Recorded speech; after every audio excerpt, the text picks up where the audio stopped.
Hello friends, welcome to my channel. आज मैं आपके लिए वीविंग बीड्स चोकर लेके आई हूँ, जिसके लिए हमें चाहिए एक locket, thread, needle, scissor, beads और डोरी एंड जंप रिंग्स। तो पहले चलिए बीडिंग स्टार्ट करते हैं। तो ये वीविंग बीड्स नेकलेस है। उसके लिए पहले मैं एक बीड ले रही हूँ। इसको मैं as a stopper bead use करूँगी। स्टॉपर बीड का मतलब है ये बीड आपका स्टॉप करेगा, बाकी नहीं तो बाकी सारे बीड्स निकल जाएंगे, तो वो रास्ते को स्टॉप करने के लिए यूज़ होता है। तो इसको सिक्योर करने के लिए मैं पीछे से फिर से एक बार ला के नीडल को देखिए ऐसे करने के बाद इसको मैं एक नॉट दे के सिक्योर करूँगी। तो ये as a stopper bead use होगा, सो दैट बीडिंग जो जित करने के बाद बीड्स पीछे से निकल ना पाए। तो ये हो गया हमारा स्टॉपर बीड्स। तो फिर मैं ये बीडिंग करने के लिए, वीविंग बीड करने के लिए तीन बीड्स लूँगी। पहले 3 बीड्स ले रही हूँ। तो 3 बीड्स लेने के बाद इसको एक हम लोग डायमंड शेप देंगे। तो इसको नीचे तक लेके आइए। आने के बाद नीचे से थर्ड वाला बीड के पास उसको निकालना है। देखिए ऊपर से एक ही बीड छोड़ना है, बाकी थ्रेड वहाँ से निकालिए। जब आप उसको पुल करेंगे थ्रेड को, एक डायमंड शेप आ जाएगा। तो 4 बीड्स का ये डायमंड बना। तो अभी हम लोग को क्या करना है, फिर से 3 बीड्स लेना है। तो अभी जो डायमंड है 3 बीड्स लेके फिर जो नीचे वाला डायमंड शेप है उसका टॉप बीड्स से अंदर से डाल के निकालना है। एंड उसको वैसे ही टॉप से एक बीड छोड़ के नीडल बाहर करना है। देखिए टॉप से एक बीड छोड़ के और नीचे वाला जो डायमंड का एक बीड लेके वो भी सेकंड डायमंड का वो एक हिस्सा बनेगा। तो देखिए वैसे अभी थर्ड डायमंड बनाएंगे तो सेकंड वाला डायमंड का टॉप बीड उसके साथ ये 3 बीड मिलकर एक शेप बनेगा। तो 3 बीड्स डाल दीजिए, फिर ऊपर से एक बीड छोड़ के निकाल दीजिए नीडल को। तो ये एक बीडिंग टेक्निक है जो मैं चोकर, वीविंग चोकर बनाने जा रही हूँ। उसके लिए पहले हम लोग को ये बेस बनाना है। ये बेस लाइन है। अभी ये 4 शेप का एक बेस बनेगा। तो 4 डायमंड्स का एक बेस बना रही हूँ।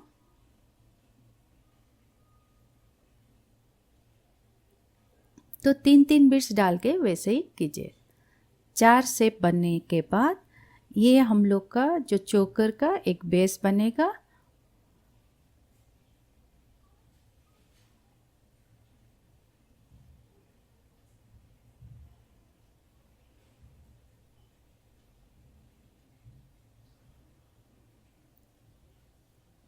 हमेशा बीडिंग करने के बाद अच्छा से थ्रेड को टाइटली खींच के टाइट कर दीजिए। अभी हम लोग को ऊपर रोज़ बनाना है। तो ये फर्स्ट रो बना, ये बेस रो बना। इसके ऊपर में हम लोग को वैसे ही डायमंड शेप करके निकलना है। तो पहले मैं सुई को ऊपर लेके ला रही हूँ, ऊपर ला रही हूँ। तो यहाँ पर ऊपर में आपको जो बीड्स देख रहे हैं वो डायमंड शेप का बेस बीड बनेगा। तो देखिए पहले एक बेस बीड है, तो पहले हम लोग 3 बीड्स लेंगे फर्स्ट शेप बनाने के लिए। तो अभी हम लोग हॉरिजॉन्टली शेप बना के जाएंगे। देखिए, और बेस बीड जो है वहीं से सुई को निकाल दीजिए। जो हिस्से से थ्रेड निकला है उसका अपोजिट होल्स, उसका अपोजिट साइड से सुई को निकालिए, सो दैट एक सर्कुलर शेप में आके फिर बंद होने के बाद एक डायमंड शेप देगा। ठीक है। अभी हम लोग को नेक्स्ट शेप बनाना है। तो नेक्स्ट शेप बनाने के लिए फिर से नेक्स्ट जो शेप का बेस बीड है वहाँ से नीडल को निकालेंगे। निकालने के बाद यहाँ पर आप एक चीज़ ध्यान रखिए, पहले हम लोग 3 बीड्स लिए थे, लेकिन अभी 2 बीड्स लेंगे। ओनली फॉर फर्स्ट शेप हम लोग को 3 बीड्स लेना है, बाकी 3 शेप के लिए हम लोग को 2 बीड्स लेके जाना है। क्योंकि ऑलरेडी देखिए फर्स्ट बीड का साइड वाला बीड भी यूज होगा ये शेप में। तो ऑलरेडी 2 बीड्स है, तो 2 बीड्स हम लोग को चाहिए कंप्लीट शेप बनाने के लिए। तो वैसे करके और साइड वाला बीड्स पहले शेप का, देन बेस बीड का अंदर डाल के पूरा क्लोज कीजिए। तो ये जो थ्रेड क्लोज होने के बाद एक शेप बनेगा, ये है second diamond. Again third base Beed में नीडल को निकालना है। उसके बाद फिर से 2 बीड्स लेना है। जैसे मैं आपको बोली थी, अभी हम लोग को 2 बीड्स का ज़रूरत है। ओनली फॉर फर्स्ट शेप हम लोग को 3 बीड्स लेना है। तो वैसे ही साइड बीड्स लेके फिर नीचे वाला बीड्स से लेके डाल के हम लोग को करना है। तो ये रो हम लोग ऐसे ही कंप्लीट करेंगे। तो ऐसे करके ऊपर ऊपर हम लोग रोज करते जाएंगे। और यहाँ पर मैं आपको एक चीज़ बता देती हूँ, ये जो थ्रेड है ये सिंपल मशीन थ्रेड और वाइट कलर में आपको कॉन्ट्रास्ट करके दिखाने के लिए मैं बना रही हूँ। तो आप अगर कॉटन थ्रेड मशीन थ्रेड ले रहे हैं तो वॉक्स कर लीजिए। उसको वॉक्स करने के लिए बीज वॉक्स मिलता है मार्केट में, उसको लेके उसको वॉक्स कर लीजिए, घिस के उसके ऊपर रब करके। देखिए अभी मैं थर्ड रो का फिर फर्स्ट वाला शेप बनाऊंगी तो मैं 3 बीड्स लूँगी, देन 2 बीड्स लेके मैं बाकी 4 शेप बनाऊंगी। तो ईच रो के लिए हम लोग को 4 शेप बनाना है। वैसे करके हम लोग एक एक रो बना के ऊपर तक जाएंगे। तो यहाँ पर एक आपको चीज़ दिखा रही हूँ। जैसे ये अगर बन गया तो उसको क्लोज कैसे करेंगे, ठीक है। जैसे थ्रेड ख़त्म हो गया तो उसको क्लोज करने के लिए पहले तो आपको नॉट लगाने हैं। नॉट लगाने के बाद वहाँ पर उसको कट नहीं करना है, अंदर अंदर हैफेजेडली किसी भी बीड्स के अंदर अंदर ले जाकर कम से कम 7-8 बीड्स के अंदर इसको ऐसे ही घुसाइए। कोई पर्टिकुलर पैटर्न में नहीं जाना है। कहीं भी आपका सुई चलता है तो घुसता है तो घुसने दीजिए। तो ऐसे ही करके फिर अभी उसको थ्रेड को कट करना है। ये न्यू थ्रेड, अगर पुराना थ्रेड एंड करना है, न्यू थ्रेड जोड़ना है तो वैसे ही करना है। नीचे से कहीं से नॉट लगा के ऊपर तक लेके आना है। देखिए ये मैं ऑलरेडी एक शेप बना चुकी हूँ। ये मेरा शेप 9 इंचेस का है, ठीक है।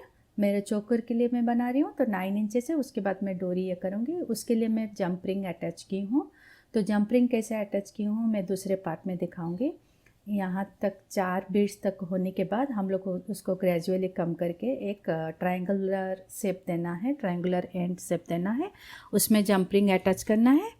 तो ये मैं दूसरे हिस्से में दूसरे पार्ट में करके दिखाऊंगी। नाउ अभी इसके देखिए ये स्ट्रेट है चोकर, लेकिन अभी उसको कर्व शेप देना है। तो कर्व शेप देने के लिए ऑटोमेटिक कर्व शेप नहीं आता है। कर्व शेप अगर देंगे ज़बरदस्ती तो थोड़ा अच्छा नहीं लगता है। तो उसके लिए उसका एक वे है। उस नीडल को आप ऊपर वाले जितने सिंगल क्रिस्टल बीड्स दिख रहे हैं, ऊपर में हमेशा ऊपर या नीचे लाइन में सिंगल बीड्स रहेगा, उसमें जस्ट डाल के एक के बाद एक डाल के आपको एक एंड से दूसरे एंड तक लेके जाना है। ओनली थ्रेड में कोई डिज़ाइन नहीं, कोई बीड्स ऐड नहीं करना है। जस्ट ऊपर वाला जो सिंगल बीड्स है एक के बाद एक डाल के आपको पूरा नेक्स्ट एंड तक लेके जाना है।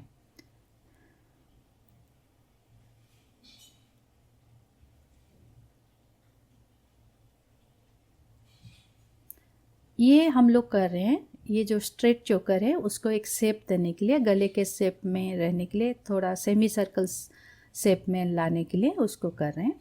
देखिए ये दूसरे एंड में पहुंच गया। अभी आप अगर थ्रेड को थोड़ा खींचेंगे तो वो कर्व शेप में या सेमी सर्कुलर शेप में आ जाएगा। देखिए जस्ट खाली उसको पुल करना है, कितना अच्छा शेप में आ गया। ये एक वे है जो कि स्ट्रेट, हम लोग जैसे वीविंग कुछ भी बनाते हैं बीड्स में तो वो स्ट्रेट शेप रहता है। जस्ट इसे थ्रेड घुसा कर अगर हम लोग खींच लेते हैं वो थ्रेड को दूसरे एंड से, देन ये ऑटोमेटिक सर्कुलर शेप में आ जाता है। फिर इसको सिक्योर कीजिए एक नॉट लगा के।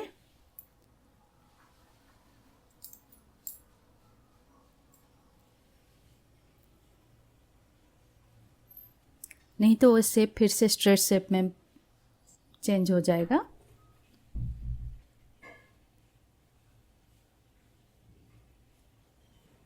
सिक्योर करने के बाद उसको 4 बीड्स में ऐसे ही नॉर्मल, जस्ट सुई में ऐसे ही नॉर्मल 4 बीड्स का दूसरे साइड में ले जाइए।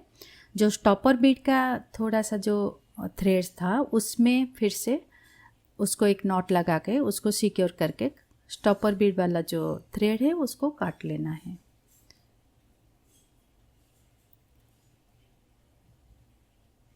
स्टॉपर बीड जहाँ पर लगाएंगे हमेशा उसका एंड में 2-3 इंच का थ्रेड हमेशा छोड़िए। अभी इसको कट करना है, स्टॉपर बीड वाला जो थ्रेड है। फिर अभी हम लोग ट्रायंगुलर शेप देंगे एंड जो होगा चोकर का। अभी आपको जैसे दिख रहा है 4 बीड्स से, तो 4 के ऊपर मैं 3 डालूँगी। तो मैं क्या कर रही हूँ, फिर से थ्रेड घुसा के उस साइड ले रही हूँ ताकि वो 4 बीड्स एक स्ट्रेट लाइन में रहे। फिर उसके ऊपर मैं 3 बीड्स अटैच करूँगी, 2-2 बीड के ऊपर 1 बीड, तो वैसे 4 के ऊपर 3 आ जाएगा। फिर 3 के ऊपर हम लोग को 2 लेना है सो दैट ये एक ट्रायंगुलर शेप में आएगा। ये 3 बीड्स हो गया। फिर से मैं बैक वही 3 बीड्स के अंदर डाल के स्ट्रेट करने के लिए थ्रेड लेके जा रही हूँ और एक सिक्योर कर रही हूँ एक नॉट लगा के। फिर अभी मैं फिर 2 बीड्स डालूँगी, तो 3 के ऊपर 2 बीड्स। तो वो बीड्स कैसे डल रहा है, एक बीड के बाहर से आया है थ्रेड, दूसरे बीड के अंदर डाल के फिर बाहर निकालिए, देन अगेन सेकेंड वाला बीड डाल के फिर थर्ड वाला बीड से बाहर निकालिए, तो 3 के ऊपर 2 आ जाएगा। ओके, नाउ अभी फिर से वो 2 के अंदर में सुई डाल के उसको स्ट्रेट लाने के लिए हम लोग रखेंगे। अभी दोनों का बीच में जो गैप है वहाँ पर हम लोग थ्रेड और नीडल से ये जंप रिंग को अटैच करेंगे। अच्छा से 7-8 बार उसको स्टिच कर लीजिए। उसके बाद वैसे ही नॉट लगा के दूसरे कहीं पर भी वो थ्रेड को निकाल दीजिए। जब भी आपको न्यू थ्रेड लगाना है, जहाँ पर लगाना है वहाँ से मत स्टार्ट कीजिए, अंदर से एक नॉट लगा लीजिए, अंदर से स्टार्ट कीजिए। पहले एक नॉट लगा के कहीं भी बीड्स के अंदर से अपोजिटली घुसा के वो टॉप पार्ट में जहाँ से बीडिंग स्टार्ट करना है वहाँ तक आइए। तो आपका थ्रेड जो अंदर 4-5 या 7-8 बार जो बीड्स के अंदर में डाल रहे हैं वो इसको सिक्योर कर रहे हैं, उस वे से हम लोग सिक्योर करेंगे। देखिए ये कितना अच्छा से बन गया ट्रायंगुलर से। और ये थ्रेड को आपको या तो लाइलन थ्रेड यूज़ कीजिए या मशीन थ्रेड यूज़ करें तो बीज वॉक्स मिलता है, जो कि ऑनलाइन में आप सर्च करेंगे तो मिल जाएगा। उसमें रब करके इसको वॉक्स बना लीजिए सिक्योर करने के लिए, नहीं तो ये नेकलेस टूट जाएगा, ड्यूरेबल नहीं होगा।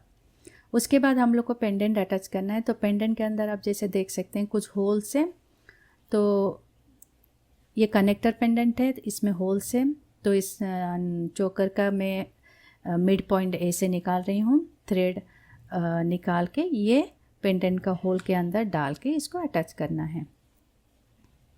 इस टाइप के ही पेंडेंट लग सकते हैं। अगर आपको कुछ हैंग करना है तो उसका लूप से और थ्रेड चोकर का बीड से उसको अच्छा से स्टिच करके भी कर सकते हैं। तो वैसे करके हम लोग पेंडेंट अटैच करेंगे। अभी ये बन गया चोकर, तो उसमें हम लोग को डोरी लगाना है। देखिए ये चोकर रेडी है, अभी हम लोग उसको पहन सकते हैं। Thank you friends for watching my video. Have a good day, bye bye.